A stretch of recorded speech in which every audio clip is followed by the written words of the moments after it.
Bismillahirrahmanirrahim. Assalamualaikum warahmatullahi wabarakatuh.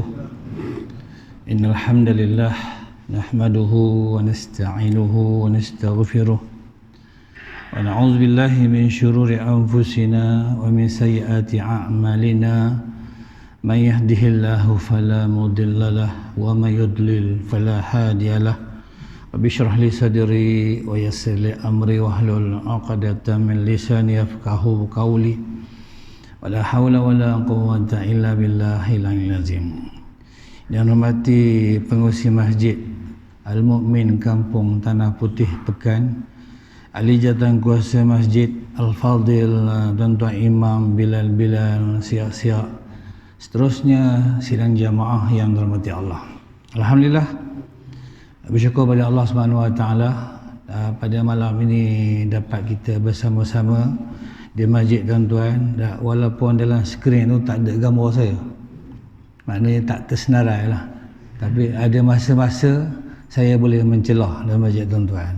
Alhamdulillah, Allah Taala panjangkan lagi umur kita, sedar-sedar kita di tengah-tengah bulan Rejab.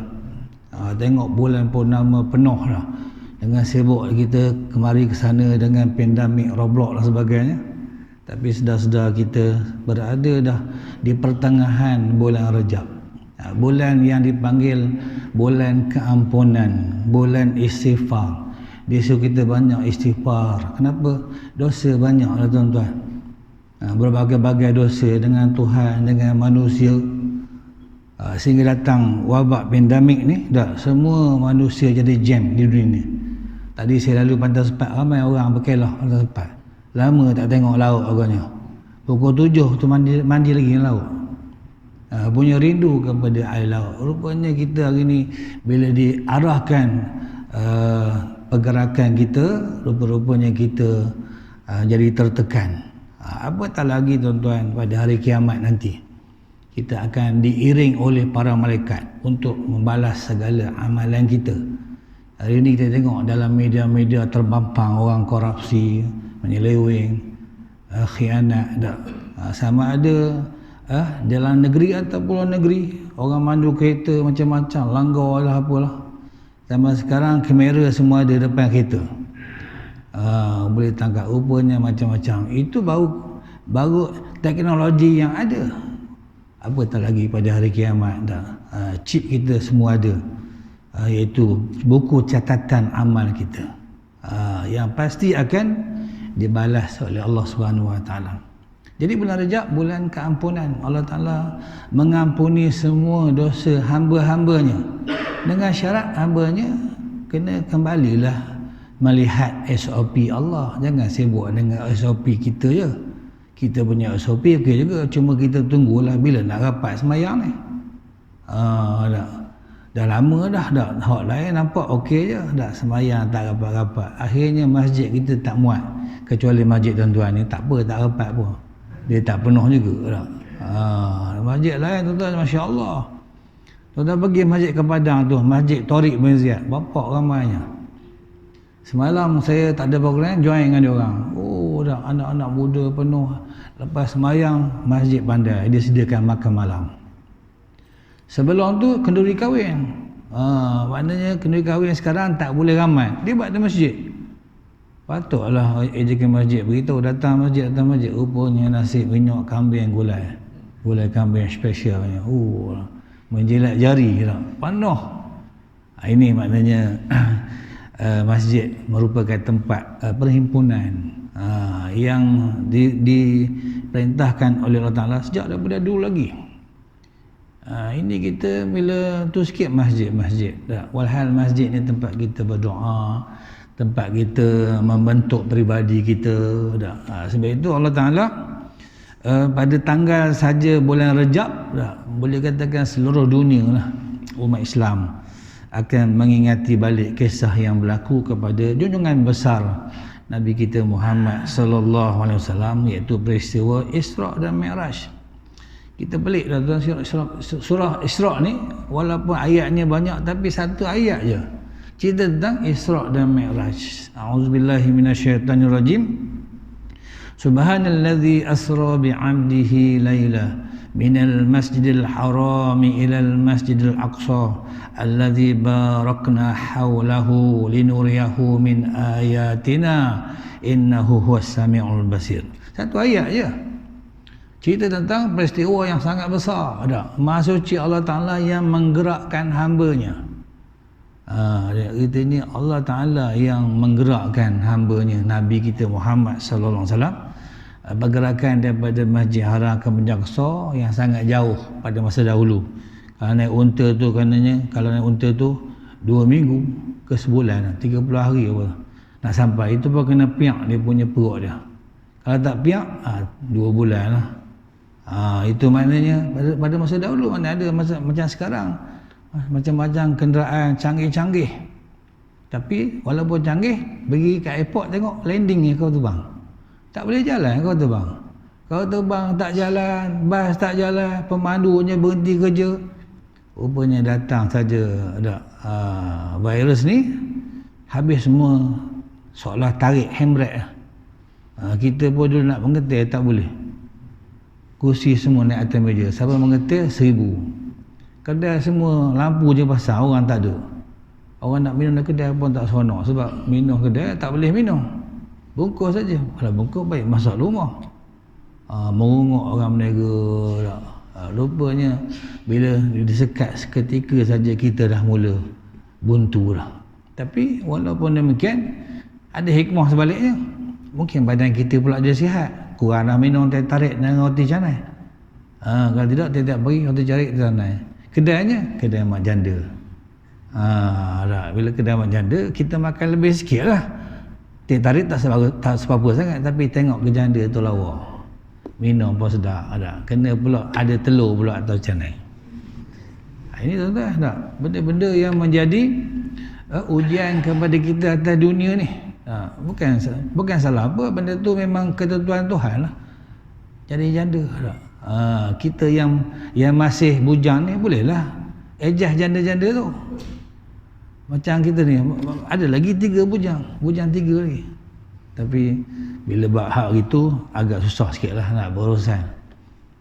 Kadang-kadang kita tengok orang viral tu tengah bercakap datang pinggan mangkuk atas muka dia. Cerita hal poligami tak. Rupanya dia bercakap, bini datang ke belakang bahas.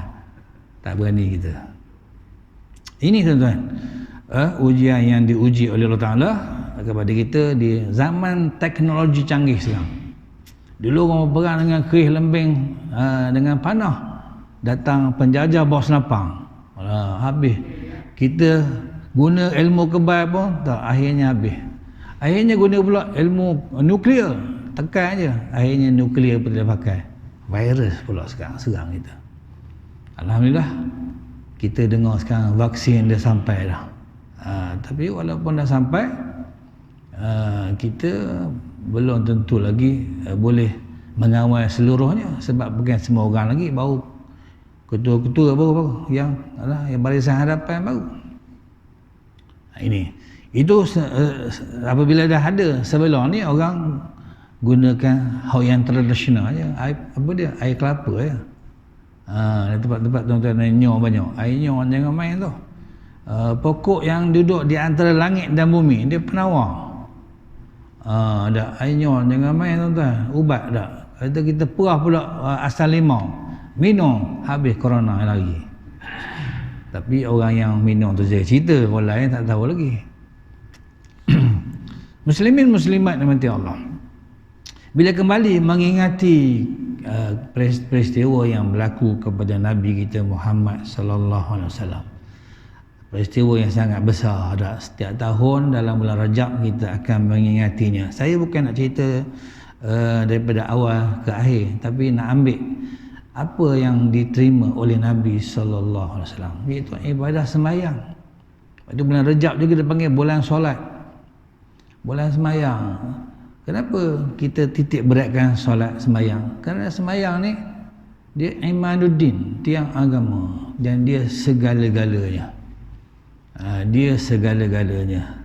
Sebab itu sembahyang ni benda yang sangat besar kepada kita. Bila masjid tak boleh sembahyang, memang satu benda yang meresahkan kita.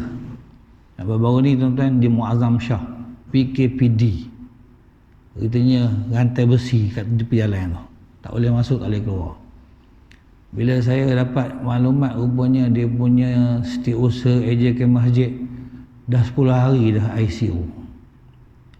Kena orang datang singgah situ, rupanya dia bawa corona. Kalau dia bawa Toyota Corona tak apa, dia bawa corona. Kena tuan-tuan, Muazzam Shah teruk dah, masjid dia pun tak boleh masuk lagi.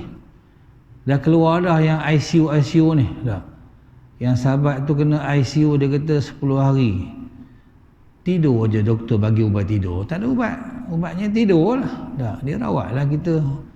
Yang kalau kita ada kencing manis, darah tinggi, lemah jantung, go out, dia check lah. Dia kontrol itu. Kerana corona ni bukan ada ubat. Bukan sahaja corona tuan. Denggi pun tak ada ubat. Tuan-tuan pergi hospital, kita pun cari ketang lipah. Bawa sok ketang lipah. Kita ni banyak lagi teknologi yang canggih ni belum bertemu dengan ubat-ubat. Walaupun makin ramai doktor-doktor pakar dan sebagainya, rupanya Allah Ta'ala Maha Kaya, masih banyak lagi yang belum mereka dapat mengawalnya. Sidang jemaah rahmati Allah, bila kita mengingati peristiwa besar yang berlaku kepada Nabi kita Muhammad sallallahu alaihi wasallam, benda yang berkaitan dengan sembahyang, Allah Ta'ala memuliakan sembahyang berbanding dengan ibadat-ibadat lain. Ibadat lain nak Jibril turun hantar, tetapi ibadat sembahyang Allah Ta'ala jemput Nabi kita Muhammad sallallahu alaihi wasallam. Sebab itu bila tuan-tuan baca surah Al-Mu'minun, masjid nama Al-Mu'min, rupanya orang mukmin yang dah disenaraikan bagaimana dah. Qad aflahal mu'minun, sesungguhnya kata Allah telah berjayalah orang-orang yang beriman. Bagaimana? Allazina hum fi salatihim khashi'un, mereka yang sembahyangnya khusyuk. Wallazina hum lizakati fa'ilun, orang yang mengeluarkan zakat. Wallazina hum li furujihim hafizun, orang yang jaga kemaluan dia. Wallazina hum 'anil lagwi mu'ridun, dia tidak membuat perkara-perkara yang lara. Disenaraikan. Di hujung tuan-tuan ada wallazina hum 'ala salawatihim yuhafizun, mereka yang sentiasa menjaga sembahyangnya. Sebab itu kita kadang-kadang risau dah dengan keadaan hari ni dah. Orang banyak berjaga sana sini. Kadang-kadang ada masa sembahyang mereka tertinggal. Sebenarnya benda-benda yang mengawal kita ni sembahyang lah. Di zaman Nabi kita Muhammad sallallahu alaihi wasallam mana ada askar polis ni, mana ada. Semua orang yang sembahyang itulah yang menjaganya. Kerana mereka ni sudah difahami tentang, mereka semua dipantau oleh malaikat. Kiraman katibin ya'lamuna ma taf'alun. Kita kadang-kadang tertipu dengan manusia ni. Depan kita dah, walhal Allah Ta'ala lihat bukan setakat di depan kita, di belakang kita, tindak tanduk kita. Yang kita kadang-kadang terpedaya dengan kehidupan manusia. Akhirnya pincang lah. Sebab itu umat Islam hari ni tuan-tuan jadi lemah. Dari lemah kerana mereka tak menghayati apa yang ada dalam Al-Quran. Tuan-tuan buka dalam internet, tuan-tuan imam daripada Arab baca semayang, baca ayat dia baca tu, Masya Allah dah, kita dengar tu dah, memang Allah bercakap dengan manusia. Orang Arab pula dia faham bahasa Arab dah, dia cakap dialog. Bila sampai saya yas'alunaka 'anir ruh qulir ruhu min amri rabbi, kita pun tahu tapi orang Arab lagi faham ni bahasa dia. Orang yang buat benda keburukan akan dibalas dengan keburukan, orang yang buat kebaikan dibalas dengan kebaikan. Ini ingatan Allah Ta'ala. Tapi kita orang Islam tak mau mengikut panduan yang diberikan. Lepas mayang kita berdoa, Allahumma fil lana, Allahumma fil lana wali walidina warhamhuma kama rabbayana shaghira. Kita minta ampun diri kita semua, kedua ibu bapa kita, sampai kedua ibu bapa kita sebut kama rabbayana shaghira, seperti mana mereka menjaga kami sejak daripada kecil. Kau dah bayangkan kita jaga anak daripada kecil macam-macam. Bukan setakat ibu apa, wal jamil muslimin wal muslimat, semua orang Islam lelaki dan perempuan, al ahya wal amwat, yang masih hidup dan dah mati, berdoa dalam masjid. Amin kita di luar, kita lain pula. Hasad dengki tak, takabur, riya tak, sifat-sifat yang dimurkai oleh Allah, kita binalah diri kita. Kadang-kadang orang agama pun mereka bukan seperti orang agama. Tak, di masjid kadang-kadang ada AJK masjid jadi garang dengan jemaah tengok teruklah AJK ni. Sepatutnya dia memakmurkan masjid dengan jaga orang ramai. Tak, bila dia bersikap kasar sombong, jemaah dapat nilai, tak gunalah ini. Cuma dia tak beritahu depan-depan je. Kalau dia buat yang elok, bukan setakat dia saja puji, Allah Ta'ala akan muliakan dia. Wallazina hum ala salawatihim yuhafizun, mereka yang sembahyang mereka jaga. Bila sembahyang jaga, Allah Ta'ala beritahu, ulaika humul warisun, mereka inilah golongan yang akan mewarisi. Warisi apa? Allazina yarisunal firdaus hum fiha khalidun, mereka lah yang akan warisi syurga firdaus dan kekal selama-lamanya di dalamnya. Ini tempat yang memang kita matlamat kita lah. Walaupun Nabi kata amal kita ni tak sebadan dengan apa balasan syurga, tak cukup kan? Tak. Sebab itu Nabi ibadah sembahyang ni, sampai isteri dia pun pelik tak? Ya Rasulullah, awak ni seorang Rasul kekasih Allah di jamin syurga, tapi kenapa ibadah tak berhenti? Ada afala akunu abdan syakura. Ada. Kenapa tak boleh ke kita nak menjadi seorang yang bersyukur kepada Allah? Ibadah. Sebab itu kita doa, Allahumma inna nas'aluka ridhaka wal jannah. Kita minta, ya Allah, redakanlah kami ya Allah untuk masuk syurga-Mu. Rupanya dengan amal kita ni masih belum cukup lagi. Tapi walaupun tak cukup, kita minta redha Allah lah. Itu sekadar yang kita boleh. Kena pula masjid tutup nak sembahyang macam mana? Kena macam tahun lepas saya tarawih di rumah. Tahun ni insya-Allah main tarawih dapat di masjid lah. Tahun lepas kita semua jadi imam lah ke? Tak. Semua jadi imam besar lah ke di rumah. Allahumma salli ala Muhammad. Tok Bilal siapa dia? Tahu di rumah. Tak.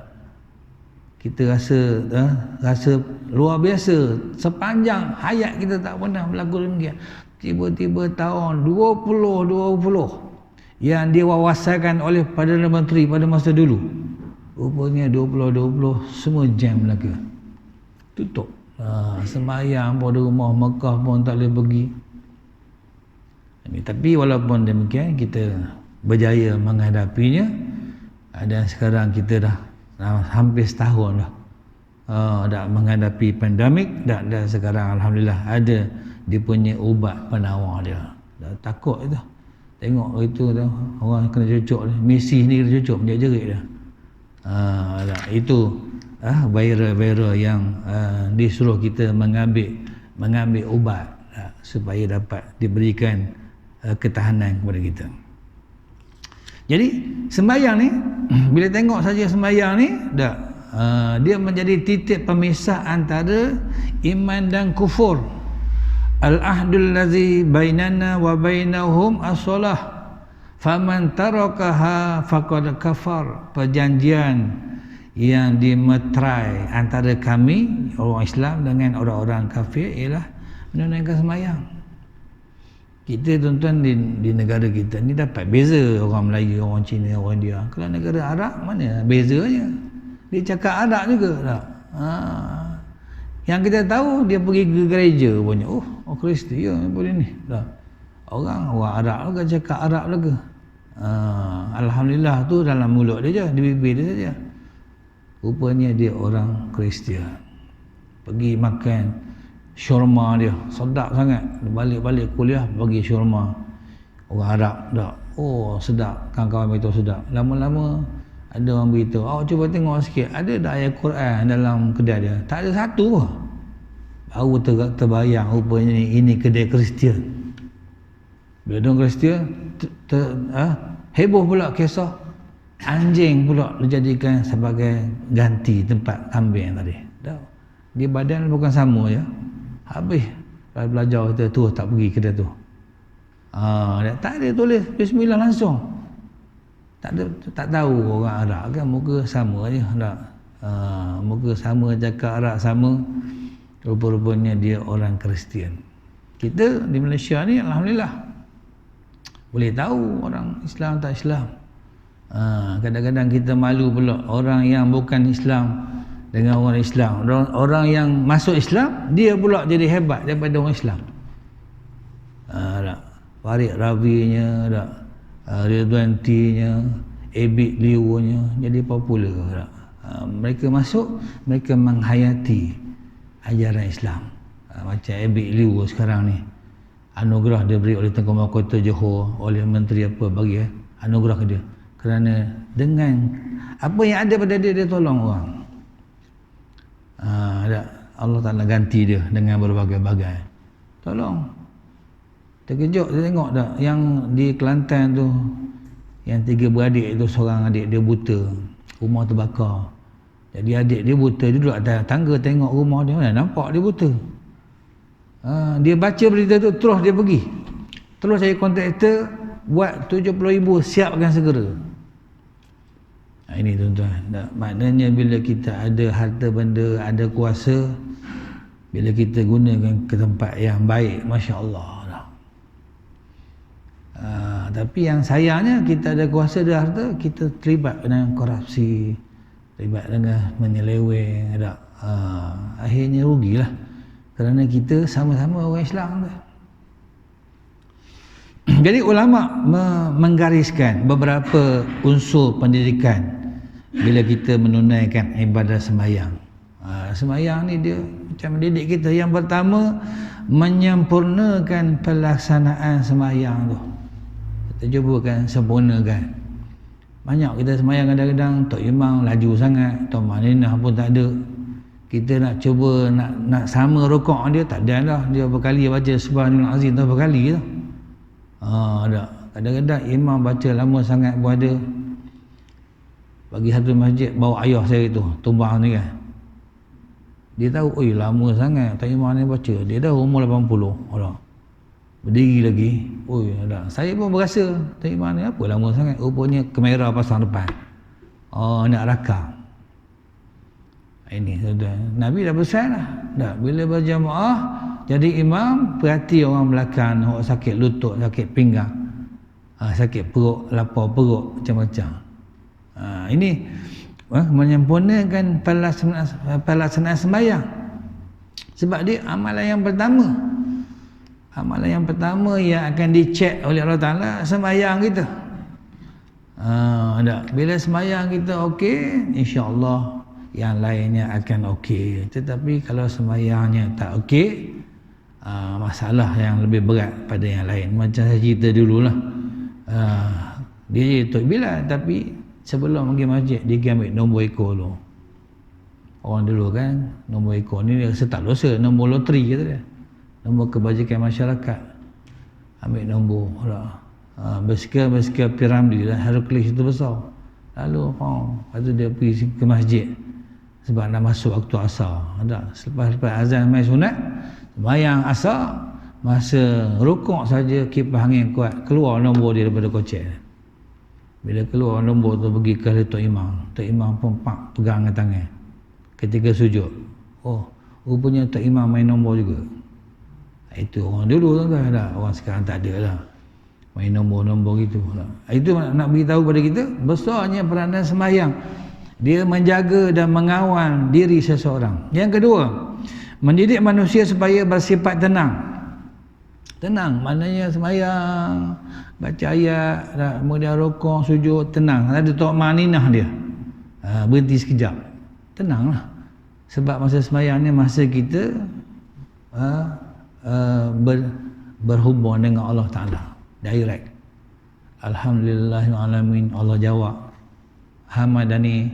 Allah Ta'ala jawab, kita punya baca tu Ar-Rahmanir Rahim Maliki Yaumiddin, dia jawab. Itu mendidik manusia supaya bersifat tenang. Kerana apa tuan-tuan? Kerana kita ni memang sentiasa dalam keadaan keluh kesah. Maka sembahyang ni dapat mendatangkan ketenangan jiwa. Bila jiwa kita tenang, akan terhasillah ingatan dan hubungan erat terjalin antara hamba dengan Tuhan dia. Bila dah tenang, kita akan dapat merasai hubungan kita dengan Tuhan kita. Ala bi zikrillahi tatma'innul qulub. Ketahuilah kata Allah, hanya dengan ingat kepada Allah Ta'ala, hati-hati kamu akan menjadi tenteram.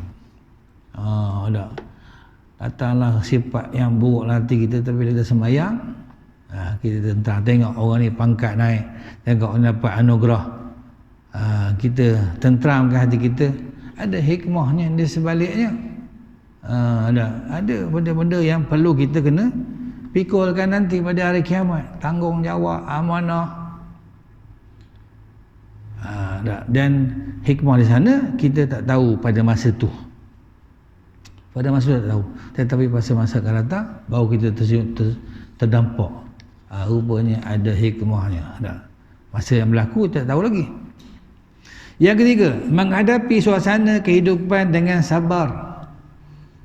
Daripada 50 waktu tinggal 5 waktu, rupanya sembahyang ni kita seolah-olah menghadapi suasana kehidupan dengan sabar.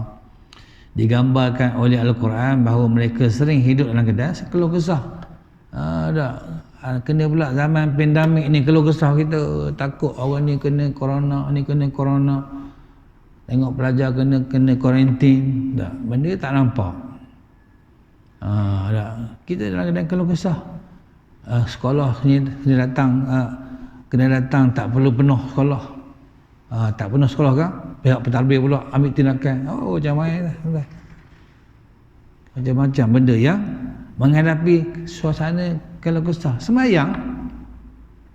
Jadi mereka tak mau menolong orang lain kerana takut hilang sebahagian kecil daripada harta mereka. Takut. Sebab itu orang-orang yang suka bersedekah ni, Allah dah berjanji dah akan ganti sedekah dia. Tapi nak mengambil sedekah tu bukan senang. Ada pula iblis kacau kita, hasut kita. Sebab itu kita dengar orang-orang yang suka bersedekah ni tak ramai. Orang-orang Arab. Kita Alhamdulillah, kerajaan UAE banyak tolong. Kalau musim-musim banjir, mereka datang tolong. Dia orang kaya.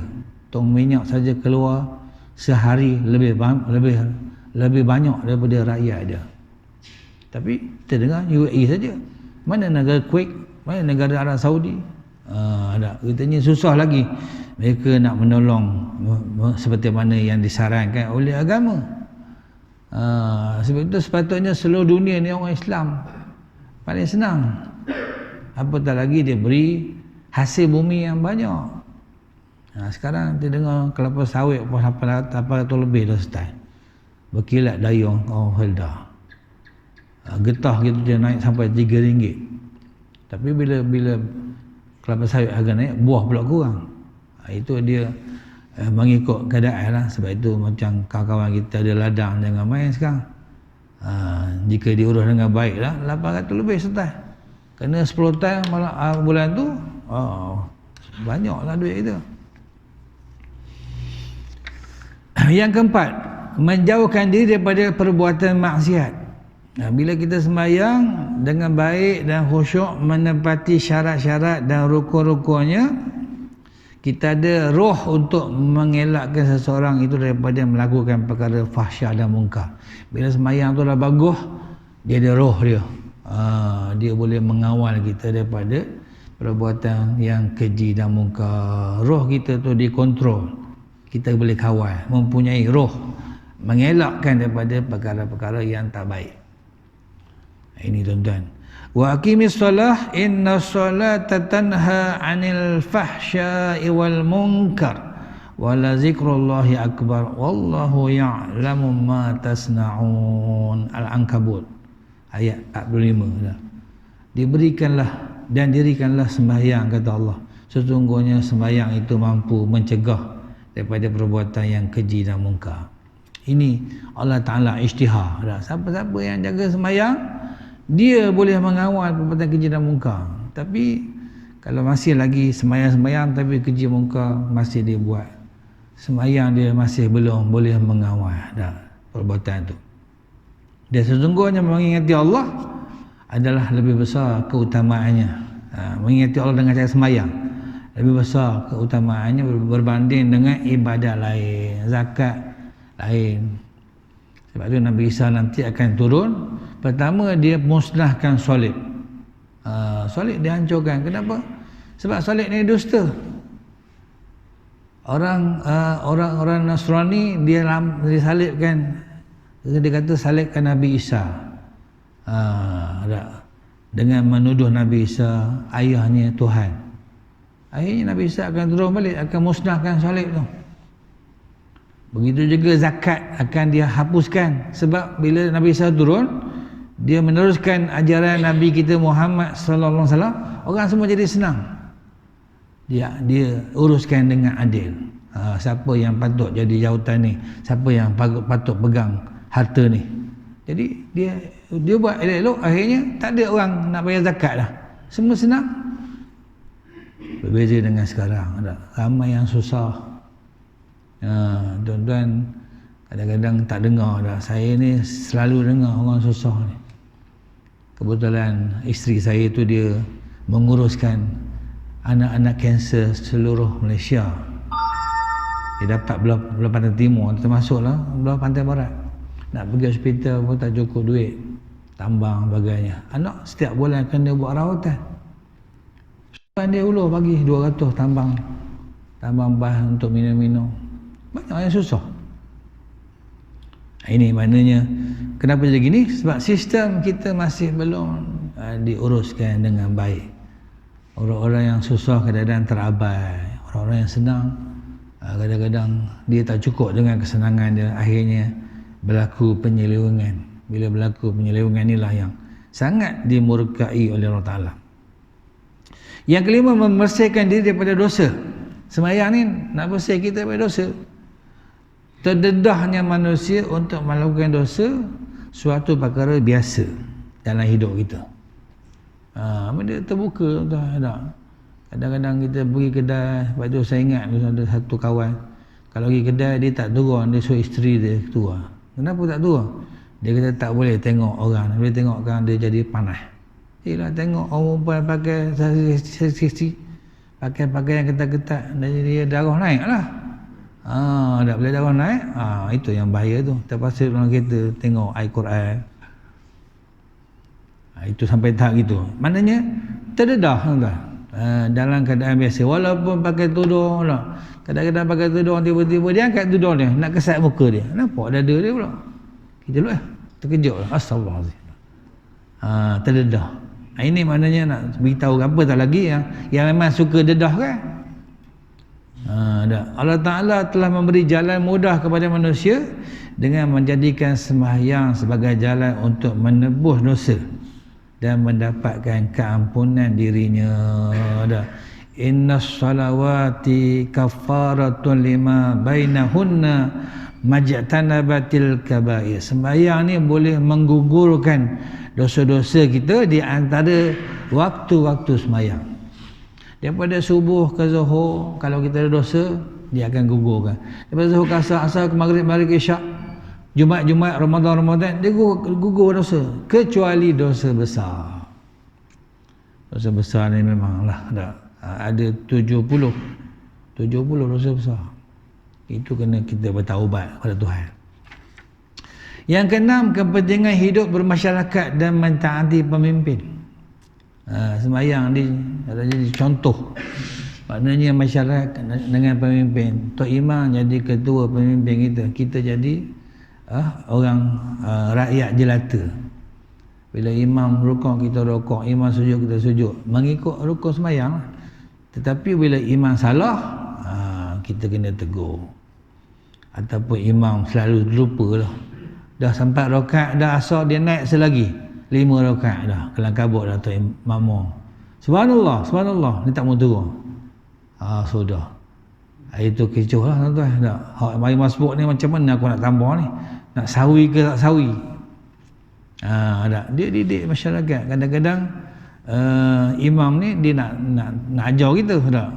Kadang-kadang imam ada hak jenis apa? Jenis tegas, jenis keras.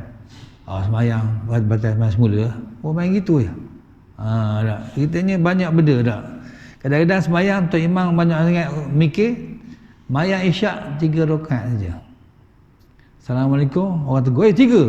Allah Akbar, dia bangun, tambah satu lagi. Makmum pula pening pula. Boleh tambah gitu je. Memang gitulah. Tapi nak bagi senang, jangan bagi lupa. Kena ingat betul-betul. Tapi nak ingat betul-betul bukan senang juga. Sampai masa kosong, berapa rakaat? Takkan nak tanya pula, berapa tadi rakaat? Mana boleh. Ini kepentingan hidup bermasyarakat. Yang ketujuh, menghargai kepentingan masa. Semayang dia macam menjaga masa kita. Ada zuhurnya sekian-sekian masa, asar sekian-sekian masa, maghrib, isyak. Tapi kadang-kadang anak-anak kita, isteri kita semayang dekat maghrib dah baru semayang asar. Baik tukar betul waktu ni dah. Subuh dan nak naik gajah rimau dah semayang. Nak kontrol, disiplinkan kita ni zuhur, asar, maghrib, isyak. Kan senang dah. Bila tuan-tuan dapat tu maknanya satu benda yang besar. Boleh tetapkan masa dia. Inilah banyak dapat kepada orang pencen. Orang pencen memang dapat lah. Orang tak pencen pun dapat, tapi kena jaga-jagalah waktu ni. Sebab itu bila kita dapat jaga sembahyang pada waktunya, sebenarnya itu yang paling bahagia. Saya jumpa satu peneraka tuan-tuan. Dia tiap waktu datang. Dia kata dia memang jaga sebab bila terlepas saja dia rasa sangat rugi. Kalau zaman sahabat tu, siapa Sayyidina Umar ke? Dia sampai orang dah siap sembahyang berjemaah. Dia pergi masjid lain siap, pergi masjid lain siap, pergi masjid lain siap. Akhirnya dia sembahyang 27 kali. Nak samakan sembahyang jemaah tu tak cukup juga. Nabi kata belum sama lagi. Akhirnya dia jual kebun dia, dia wakafkan kebun dia. Kita nak sampai tak gitu mana ada. Rupanya mainan kebun ni memang galik lah. Kalau ada kebun. Sebab itu kena pula kebun musangking. Dah keluar bunga lah, bunga. Sekarang ni kita tengok tepi jalan 50-60 kilo. Nak rapat pun tak berani. Beli 2 butir, pangsa ni elok, pangsa ni kejual. Marah kawan jual durian. Dah lah. Kawasan tu kawasan rauk yang kita terkenal dengan kawasan pencerobohan. Durian pula ada masalah.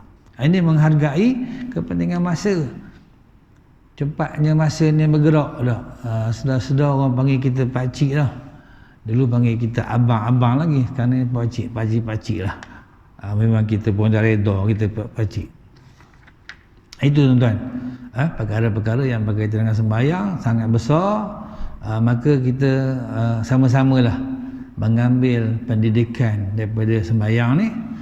Kerana sembahyang 5 waktu ni, solat fardu 5 waktu ni adalah satu ibadah yang mendidik anak-anak generasi selepas merdeka, memelihara mereka ni dengan jaga sembahyang. Tapi yang ni bukan senang. Sebab itu tadi saya sebut masjid-masjid kadang bila dia boleh tackle anak-anak muda ni, masya-Allah, bagus dah.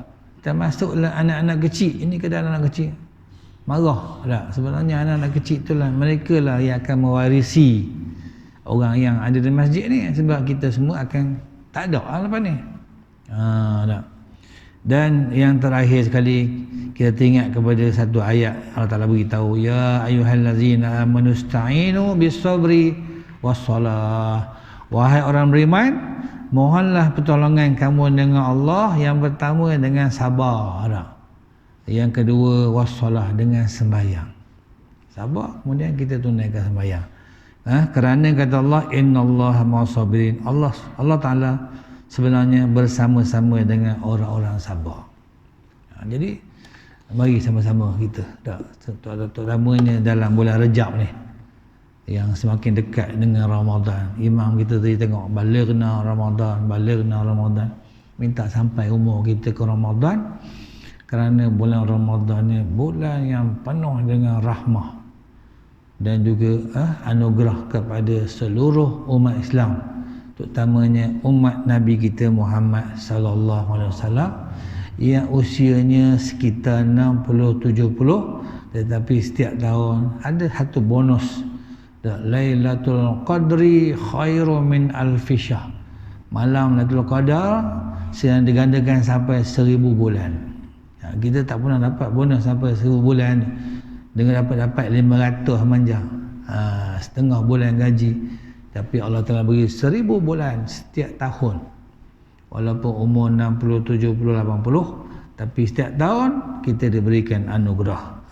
Mari sama-sama kita menghayati bulan-bulan Ramadan, sebab bulan dulu tahun lepas kita memang kecewa dah, tapi apakan daya, tapi tahun ni tengok dah mula dah, kita masjid-masjid pun masih dibenarkan, tazkirah pun dibenarkan. Baru ni surau tak dibenarkan, lepas tu dibenarkan balik. Sebab surau bila tak dibenarkan, mereka sembang pula sama sendiri. Lagi hebatnya lah sembang ni, macam-macam benda keluar. Pak Jabatan Agama arahkan suruh buat kuliah balik supaya mereka duduk tempat masing-masing. Inilah tuan-tuan cara-cara yang dibuat oleh pihak berwajib lah untuk mengawal masyarakat negara supaya kita semua menjadi sebuah negara yang Nabi sebut baldatun thayyibatun rabbur ghafur, negara yang baik dan mendapat keampunan daripada Allah Subhanahu wa taala, insya-Allah. Jadi itulah yang sekadarnya dapat kita kongsikan. Wabillahi taufik wal hidayah. Wassalamualaikum warahmatullahi wabarakatuh.